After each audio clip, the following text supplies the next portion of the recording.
Assalamualaikum rekan-rekan Lim Bandung. Pada hari ini kita mau lihat barang-barang peninggalan dari pusaka Aceh. Ya, rekan-rekan pasti penasaran apa sih yang di depan saya.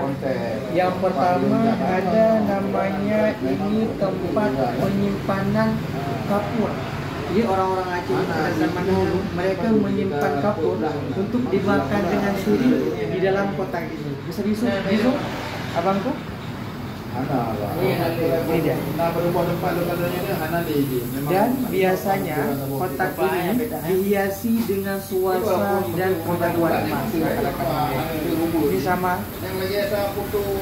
Ada juga kan orang Aceh dahulu mereka menyimpan tembakau itu di dalam kotak yang sangat mewah.